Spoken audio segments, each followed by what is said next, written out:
Moi, j'aurais voulu parler de votre brevet mondial. Oui. Qu'est-ce que je dois vous poser comme question pour que vous en parliez?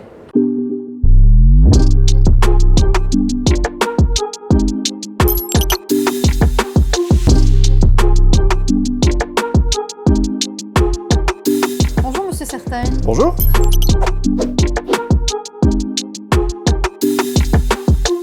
Alors, que fait Revatis?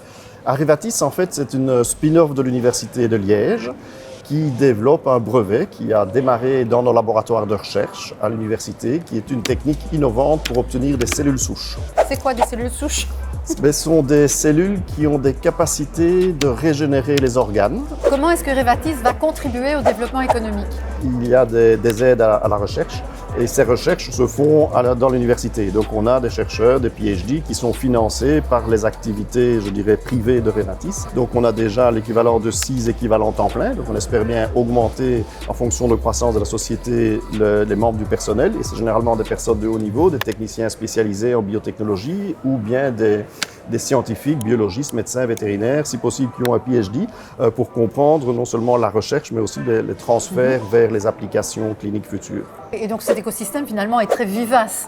Exactement, donc il y a beaucoup d'activités, il peut encore faire mieux bien sûr, s'interconnecter avec les autres entreprises et les laboratoires de recherche, où là il y a encore peut-être aussi un gap à franchir, c'est que mieux connaître et mieux faire le lien entre les recherches, on appelle fondamentales, mais elles sont toutes appliquées un jour ou l'autre, avec le monde de l'entreprise. Donc là, il y a vraiment ce lien qui peut encore être amélioré. Comment voyez-vous le développement des life sciences à Liège? On est bien parti. Il y a parfois un peu de crainte que d'autres entreprises européennes s'installent à Liège et ne viennent concurrencer les entreprises existantes. Donc là, il y a un tout petit risque. Mais par contre, la masse critique et la reconnaissance d'être un pôle d'excellence au niveau européen et au niveau mondial est fondamentale. Donc il faut atteindre une certaine masse critique, mais il faut surtout veiller à ce que les différents acteurs et partenaires continuent de communiquer comme c'est le cas maintenant. Le point est essentiel pour les laboratoires de recherche. Ça permet aussi de générer des recherches, des financements et de vraiment se connecter une fois de plus entre le monde académique et le monde du business. Au début de la société Revatis, on a dû partir à marche en famenne parce qu'il n'y avait pas de salle blanche qui pouvait nous recevoir sur Liège. Donc je parle ici de 2014. Et maintenant, il va y avoir pléthore d'équipements. Donc je pense qu'on évolue dans le bon sens. Mais c'est vrai que les infrastructures manquaient. Maintenant, elles sont en place et donc on a, je dirais, tout l'environnement favorable pour grandir et pour accueillir et devenir attractif via d'autres parcs en Wallonie ou ailleurs en Europe pour, je dirais, fédérer les entreprises et les amener sur le site. La thérapie cellulaire est présentée comme le fer de lance d'un futur développement économique.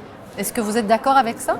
Oui, bien sûr. Déjà, c'est en cours. Donc, en fait, il y a de la thérapie cellulaire déjà appliquée tous les jours en clinique, principalement dans le cancer. Mais il y a des milliers d'études dans le monde où les études cliniques sont en cours avec différents types de produits cellulaires. Donc, c'est vraiment une dynamique et un train qui passe dans lequel il faut monter et, si possible, devenir le leader. Donc, si je comprends bien, le train passe, nous avons des forces à Liège, nous avons des brevets, on va être plein de succès.